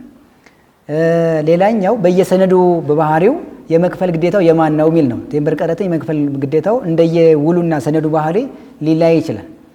ለምሳሌ ኪራይ ውልን ያየን እንደሆነ ለምን እንደሆነ አይታወቅም። ሀብታሙ አከራይ ነው፣ ተከራዩ መክፈል ግዴታ እንዳለበት እንግዲህ የሰነዱ ተጠቃሚ ተከራይ ነው ተብሎ መሰለኝ ሀሳቡ ኢንተንሽኑ። ነገ ከነ በኋላ አከራይ ውጣልኝ የሚል ከሆነ ያው ኪራይ ውል አለኝ ብሎ ቀድሞ ሊከሰው የሚችለው እሱ ነው በሚሉ ታስበው ይመስላል። ኪራይ ውሉ ላይ የመክፈል ግዴታው ተከራይ እንደሆነ ያስቀምጣል። ስለዚህ ሌሎች ነገሮች በውስጥ ያላቸው ስምምነት ከሌለ በስተቀር ይህንን ክፍያ ክፈል ማለት ያለብን አከራዩን ሳይሆን ተከራይ ነው። ይሄ ሀሳብ ግን ወረዳ አካባቢ በሚሰበሰበው እንትን ላይ ይጋጫል አይደል? ወረዳ ላይ የምታውቁ ልጆች ካላችሁ የሚከፈለው አከራዩ ነው የምናስከፍለው። ስለዚህ እዛ መሰብሰብ ነበረበት። አያገባን አንተ ነህ ፍሮንት ላይ መጣለን ስለዚህ በሚል ይመስላል እኛ እያስከፈልን ያለ ነው። በተግባር ያለው አከራዩን እያስከፈልን ያለ ነው ማለት ነው። ሌላኛው የብድር ውሉን በተመለከተ አሁንም ይህንን የብድር ውሉ ላይ ያለውን ቴምበር ቀረጥ የመክፈል ግዴታው የተበዳሪ እንደሆነ አሁንም ያስቀምጣል። ስለዚህ ቅድም ተከራይ ጋር እንዳልነሳሁት እስቲል አሁንም ብድር ጋር ተያይዞ የሚነሱ ኢሹዎች ካሉ ተከራዩ ቀደምትነት መብት እንዲያገኝ ይመስላል። አሁንም ድንጋጌው ዝሮ ዝሮ ተከራዩ ይክፈል በሚል ደንግጎታል። ምንድነው ተበዳሪው ይክፈል። ስለዚህ ባንኮች አይከፍሉም ማለት ነው። ባንኮች የሚያደርጉት ምንድነው? ከተበዳሪው ሰብስቦ አምጥቶ የማስረከብ የመክፈል ግዴታ ነው ያለባቸው ማለት ነው። ሌላኛው የንብረት መዝገቢያ ሰነድ ላይ የሚከፈልን በተመለከተ ይሄ እንኳን ግልጽ ነው። ንብረቱ ላይ ስሙ የሚመዘገብለት አካል እንደሆነ ያስቀምጣል። ስለዚህ ቤት ገዝታችሁ የምትሄዱ ከሆነ ገዢው ነው የሚከፍለው ማለት ነው። መኪና ገዝታችሁ ከሆነ የምትሄዱት እስቲል አሁንም ሻጩ ሳይሆን የሚከፍለው ይህን ታክስ የሚከፍለው ገዢ እንደሆነ ወይም ደግሞ በስሙ የሚመዘገብለት አካል እንደሆነ ያስቀምጦታል። ቀጣሪና ተቀጣሪ ጋር ያለው ውል ላይ የሚከፈለው በተመለከተ የሚከፈለው ብዙ የወርሃዊ ደሞዙ ላይ ሆኖ የሚከፍለው ግን ቀጣሪ እንደሆነ ያስቀምጣል። ይሄ ጥሩ ይመስላል። ተቀጣሪ ገና ደሞዝ ባልበላበት ሁኔታ ክፈል ማለት አግባብነት የለውም በሚል ኢንቴንሽን ይመስላል ቀጣሪ ነው መክፈል ያለባት ሚል ነው ያስቀመጠው አዋጁ። ሌላኛው የግልግል ጋር ነው። ይሄ በጋራና በተናጠል ሊከፍሉ ይችላሉ። ስለዚህ አለኝ የሚል ሰው በግሉ ሙሉን ሊከፍል ይችላል። በጋራ እንክፈል ካለም ለሁለት ተካፍለውት እነዚህ ተዋዋይ ወገኖች ሊከፍሉት የሚገባ እንደሆነ ያስቀምጣል። በሌላው በንብረት መብት ላይ ማስተላለፍ ሰነድ ላይ የሚጣለው ቴምበር ቀረጥ እንግዲህ አንድ የምታከራክር የነበረች ጉዳይ ነበረች። ዋጋው የሚለው ነገር ይሄ ለምሳሌ እቃ በቫት የተገዛ ቢሆን ከአስመጪዎች ላይ ገዝታችሁት መኪናችሁን የምታስመዘግቡ ቢሆን ደረሰኙ ላይ ኢንቮይሱ ላይ ምን አለ? ቫት አለ። ስለዚህ ራሱ የእቃው የመኪናው ዋጋ አለ። ሁለቱም ተደምሮ አጠቃላይ ዋጋ ሚል አለ። ስለዚህ ሲያከራከር የነበረ ከሪል ስቴትም ቤት የምትገዙ ከሆነ በቫት ነው የሚሸጥላችሁ። ያንን ሽያጭ ውስጥ ቫትና የእቃ ዋጋ አለ፣ እንዲሁም አጠቃላይ ዋጋ አለ። ስለዚህ እንትኑ ቴምበር ቀረጡ ሊከፈል የሚገባው ከአጠቃላይ ዋጋው ላይ ይሁን ወይስ ደግሞ ከቫት በፊት ያለው ዋጋ ላይ ይሁን ሚል ያከራክረን ነበረ። ምን ማለት ነው? በ10 ሚሊዮን የገዛነው ቤት ላይ 1.5 ሚሊዮኑ ቫት ቢሆን እና አጠቃላይ ዋጋ 11 ሚሊዮን 500 ሺህ ቢሆን ብለን የምናስብ 11 ሚሊዮን 500 ሺህ ላይ ነው ታክሱን የምናሰላው ቴምበር ቀረጡን የምናሰላው ወይስ ከቫት በፊት ያለው 10 ሚሊዮን ላይ ሚል ክርክር ያከራከረን ነበር። መጨረሻ ላይ ማብራሪያ ተጠይቆበት ማብራሪያ ተሰጥቶበታል። ስለዚህ ቴምበር ቀረጥ የሚጣለው አንደኛ ከቫት በፊት ያለ አዋጅ ነው በሚልም ተተርጉሞ ስለዚህ የእቃው ዋጋ ላይ ነው በሚል ዲፋይን ተደርጓል። ስለዚህ 10 ሚሊዮኑ ላይ ቴምበር ቀረጥ እናሰላለን ማለት ነው። ስለዚህ 10 ሚሊዮኑ ላይ ባለው ነው የሚከፍለው። አብዛኛው ጊዜ የተወሰነ ትራንዛክሽን ነበረ። ስለዚህ 11.5 ሚሊዮን ላይ የከፈለ ሰው ካለ ተመላሽ የመጠየቅ መብት አለው ማለት ነው። ልክ ቅድም ተመላሽ በተመለከተ እንዴት ትሪት እንደሚደረግ እንዳያችሁት ይሄም በታክስ አስተዳደር አዋጅ አካል ሆኖ ሊታይ የሚችልበት አግባብ ሊኖር ይችላል።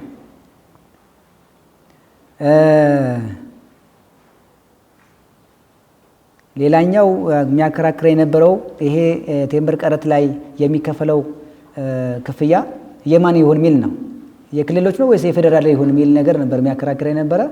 ይሄ ውሉን እያዋዋለ ያለው ክልል ስለሆነ ሀብቱም ያለው እዛው ስለሆነ የዚህንን የሚያስተዳድረው ነገር ላይ ክርክር ቢመጣ የሚያከራክረውም ራሱ የክልሉ ስለሆነ በዚህ ውል ላይ ሊሰበሰብ የሚገባው ታክስ የፌዴራል ሳይሆን የክልሎች ሊሆን ይገባል በሚል ተወካዮች ምክር ቤትና የሚኒስትሮች ምክር ቤት አንድ ላይ ሆኖ አንድ ድንጋጌ ሰጥተዋል። ስለዚህ በዚህ ድንጋጌ መሰረት ይሄ ታክስ የሚሰበሰበው በክልሎች እንደሆነ ተመላክቷል። ስለዚህ እኛ ተሽከርካሪ ላይ መሬት ላይ የምንሰበስባቸው ቀረጥ የኛ ይሆናሉ። ውልና ማስረጃ ግን አጋጣሚ ሆኖ የሚያስተዳድረው ተቋም የፌዴራል በመሆኑ እዛ የሚከፈለው እንትን እስካሁን በፌዴራል መንግስት ነው ገቢ የሆነ ያለው። ነገ ከነ በኋላ ውልና ማስረጃ ወይ ተቋሙ ወደዚህኛው ከመጣ አሊያም ደግሞ በክርክር ገንዘቡን ወደዚህኛው ፈሰስ ሊያደርግ የሚችልበት እድል አለ። ባንኮች ላይ የሚኖረው ወይ የሚከፈለው ብድር ላይ የሚከፈለው ቴምብር ቀረጥ ባንኮች ለአዲስ አበባ ኤልቲኦ ገቢ እያደረጉ ነው ያሉት። ስለዚህ ይሄ የሚሆነው ይሄ ድንጋጌ በመፈጠሩ ወይም በመኖሩ ምክንያት ነው ማለት ነው። ሌላው የቴምብር ቀረጥ የት ይሰበሰባል ነው? በመንግስት መስሪያ ቤት ማለት ነው። ይቅርታ ይደረግልኝ። ነፃ የተደረጉት መንግስት መስሪያ ቤቶች ለምሳሌ እኛ ይህንን ቤት ብንገዛና ከአማጋ ወደ እኛ ስም የምናዞር ከሆነ በዚህ በገዛነው ዋጋ ላይ ቴምብር ቀረጥ የመክፈል ግዴታ የለብንም ማለት ነው። ምክንያቱም የመንግስት ተቋም በመሆናችን በሚል ነው። አንድ የሚያከራክር የነበረው ተፈጥሮ የነበረው የኦሮሚያ ክልል መንግስት የሆነ የገዛው ግዢ ነበረ። ይሄስ የከተማ አስተዳደር ስላልሆነ መስሪያ ቤቶች የሚባለው ነገር ዲፊኒሽኑ የፌዴራል መንግስት መስሪያ ቤቱን ይጨምራል አይጨምርም፣ የክልል መንግስት መስሪያ ቤቱን ይጨምራል አይጨምርም ነበረ። አጠቃላይ መጨረሻ ላይ ዲፋይን የተደረገው የሁሉንም የመንግስት መስሪያ ቤቶችን በሚል ዲፋይን ተደርጓል። ስለዚህ መስሪያ ቤት ስንል የትኛውንም መንግስት የትኛውንም ክልል መንግስት መስሪያ ቤቱን ጨምሮ በዚህ እንትን ላይ ለምሳሌ ተሽከርካሪ ገዝተን በገቢዎች ስናስመዘግብ ቴምብር ቀረጥ በዋጋው ላይ ምን ከፍል እንደሆነ ይሄ አዋጅ አስቀምጧል ማለት ነው። ሌላኛው አስመጪዎቹ ባስመጡት እቃ ላይ በተመሳሳይ ይሄ የሚከፈልበት እንደሆነ አስቀምጧል። ቅድም ኤክሳይዝ ታክስ ላይ እንዳነሳሁት ያ ቬና ኮንቬንሽን የሚባለው ህግ በመኖር ምክንያት ስቲል በእነዚህ ዓለም አቀፍ እንትኖች ጋር ያሉትን ስምምነቶች መሰረት ተደርጎ እነዚህ የኤምባሲና ቆንጽላ ጽሕፈት ቤት ተቀጣሪዎች፣ ዲፕሎማት፣ ሚሽነሪዎች ምናምን የምንላቸው አካላት ይህንን የመክፈል ግዴታ የሌለባቸው እንደሆነ ያስቀምጣል። ምስክር ወረቀትንም ሲሰጥ በተመሳሳይ የሚከፈልበት እንዳልሆነ ያስቀምጣል። በኢንቨስትመንት ህጉ መሰረት እውቅና እና የተሰጣቸው ባለሀብቶች ለኢንቨስትመንት ከሚወሰዱት ብድር ጋር በተያያዘ ብድር ላይ የሚከፈል ቢሆንም ግን እነዛ ተቋማት ግን እውቅና የተሰጣቸው ይህንን ታክስ ወይም ቀረጥ የሚከፍሉ እንዳልሆኑ ፋይናንስ በሰጠው ማብራሪያ ነፃ እንደተደረጉ ያመላክታል። በውጭ ንግድ ላይ የተሰማሩት በተመሳሳይ እንደማይከፍሉ ያሳያል። ማዳበሪያ አቅርቦት ላይ የሚደረግ የብድር ውልም በተመሳሳይ ይህ ታክስ የማይከፈልበት እንደሆነ ያስቀምጣል። ለግብርና መሳሪያዎች የሊዝ ፋይናንስ የሚባለው ስርዓት አለ። በዚህኛው የሚደረግ ብድር ውል ይሄ ክፍያ የሚከፈልበት እንዳልሆነ ያስቀምጣል። የኢትዮጵያ ልማት ባንክ በተሻሻለው የካፒታል እቃዎች ኪራይ ላይ የሚከፍለው በተመሳሳይ እንደዛ ከታክሱ ነፃ እንደተደረጉ ያስቀምጣል። ሌላኛው የቴምብር ቀረጥ አገልግሎት የሚሰጥባቸው ቦታዎችና ሁኔታዎች የሚል ነው። እንግዲህ አሁን በምናውቀው ሁኔታ የብድር ውል ባንኮች ናቸው ያዋዋላሉት፣ ማይክሮ ፋይናንሶች ናቸው ያዋዋላሉት። ስለዚህ እነዙ ቦታው እዛው በተዋዋል ቦታ ላይ ይሆናል ማለት ነው። የቤት ባለቤትነት በተመለከተ መሬት ተቋማት ሁለት ተቋማት አሉ፣ እነሱ ጋር ነው የተዋዋላሉት። የተሽከርካሪን በተመለከተ አሽከርካሪና ተሽከርካሪ ቁጥጥርና ፈቃድ ባለስልጣን በምንለው ተቋም ውስጥ ነው ያለው። ከዛ ባለፈ በተለያዩ ሰነዶች ደግሞ በውልና ማስረጃ ላይ የሚዋዋሉ ነገሮች ያሉ እንደሆነ ያመላክታል። ሌላው ተቀባይነት ማጣት በተመለከተ ማንኛውም ሰነድ ትክክለኛ የቴምብር ቀረጥ ካልተከፈለ በስተቀር በህግ ወይም በውል ማስረጃ የመቀበል ስልጣን ባለው አካል ወይም በመንግስት መስሪያ ቤት ተቀባይነት የሌለው እንደሆነ ያስቀምጣል። ስለዚህ አንድ ግብር ከፋይ ይህን ተዋዊ ያለው ይህንን አደረጋን ብሎ ክርክር ማንሳት የሚችለው መጀመሪያው ነው ይህን ግዴታ ሲወጣ ነው ማለት ነው። ስለዚህ የሰነዱ ሚኒማም ሪኳርመንት ቫሊድ ለማሆን ግዴታውን አሟላ የሚባለው መጀመሪያውኑ ለዚህ ሰነድ የተቀመጠውን ምጣኔ ያለውን የተከፈለበት መሆን ሲችል ነው ማለት ነው። ስለዚህ መጀመሪያውኑ ቴምብር ቀረጥ ካልተከፈለ በቀር ይሄ ሰነድ ህጋዊ ሊሆን አይችልም፣ መከራከሪያ ሊያንስ አይችልም። ለዚህም ነው አንዳንድ ጊዜ ቴምብር ቀረጥ እጥፍ ከፍለው መጥተው ይሄ የብድር ውላችን እንያዝልን የሚል ሂሳብ መዝገብ ጋር ለሚነሱ ብድሮች ጋር እንግዲህ ኦዲት በምታደርጉበት ጊዜ ሲነሳ የሚያነሱት ግብር ከፋዮቹ ይህንን ከፍሎ የሚያዝበትና አግባብ መመሪያ ቁጥር 176 የሂሳብ አያያዝ መመሪያ ላይ የሚያስቀምጠው ለዚህ ነው። ስለዚህ ይህ አዋጅ ምን ብሏል? አንድ ግብር ከፋይ ሰነዱን ህጋዊ ለማድረግ እጥፍ ከፍሎ ህጋዊ ማድረግ የሚቻል እንደሆነ ስላስቀመጠ ያን ቅጣት ተቀጥቶ በዛ ድንጋጌ ለመጠበቅ ሲባል መመሪያው ላይ በዚህ መልኩ የተቀመጠ እንደሆነ አስባለሁ። ሌላኛው የወንጀል ጉዳዮች በተመለከተ ከላይ የተጠቀሰው ገደብን በወንጀል ፍርድ ቤት በሚታይ ክርክር በማስረጃነት ሊቀርብ የሚችል እንዳልሆነ ያስቀምጣል። ምክንያቱም ይህን ፈጽሞ በድሎኛል ብሎ ሊከሰው አይችልም። ምክንያቱም ቅድም የተባለው ሚኒመም ሪኳየርመንት የሚባለውን ሰነዱ ህጋዊ ሊያስደርግ የሚችለውን የመክፈል ግዴታ ያልተወጣበት ሰነድ በመሆኑ ያ ሰነድ ህጋዊነቱ የጎደለው በመሆኑ በወንጀል ጋር ሊቀርብ የሚችል አይደለም ማለት ነው። ቀረጥ ሊከፈልበት የሚገባው ሰነድ ቴምብር ቀረጥ ሳይለጠፍ ያስፈጸመ ወይም ደግሞ በምስክርነት በስተቀር በሰነድ ላይ የፈረመ እንደሆነ ተገቢ ቀረጥ እንዳይከፈል ለማድረግ በማሰብ የአንድን ሰው እውነተኛ ሁኔታ የደበቀ ወይም ደግሞ የሐሰት መግለጫ የሰጠ እንደሆነ እንግዲህ የወንጀል ድንጋጌዎች አሉት። ከብር 25000 እስከ 35000 ድረስ ሊያስቀጣ የሚችል እንደሆነ ከ10 ዓመት በማያንስ ከ15 ዓመት ደግሞ በማይበልጥ ሊያስቀጣ የሚችል እንደሆነ ያመላክታል። እንግዲህ እዚህ ውስጥ አንድ ክርክር ሲኖር ማለት ሲፈጠር የነበረው በጋራ ባለቤትነት ተይዞ የነበሩ ንብረቶች በሆነ አጋጣሚ ልዩነት ተፈጥሮ ወይም ደግሞ በስምምነት መከፋፈል ሲጀመር ቴምብር ቀረጡ እማን ላይ ይከፈላል፣ እንዴት ነው የሚከፈለው የሚል ነበርና ለዚህኛው ማብራሪያ ተሰጥቷል። ለምሳሌ ባርና ሚስት ከሆነ በግማሹ ላይ ተከፍሎ ለአንደኛው ወገን ስም መዞር የሚችል እንደሆነ ተቀምጧል። እንግዲህ አጭር ነው ብዬ አረዘምኩት መሰለኝ፣ ሶሪ ይቅርታ ይደረግልኝ። በእኔ በደቂቃው ልጨርስ አልጨርስ እርግጠኛ አይደለሁም። ኦዲተሮች እንግዲህ አመሰግናለሁ። ጨርሻለሁ።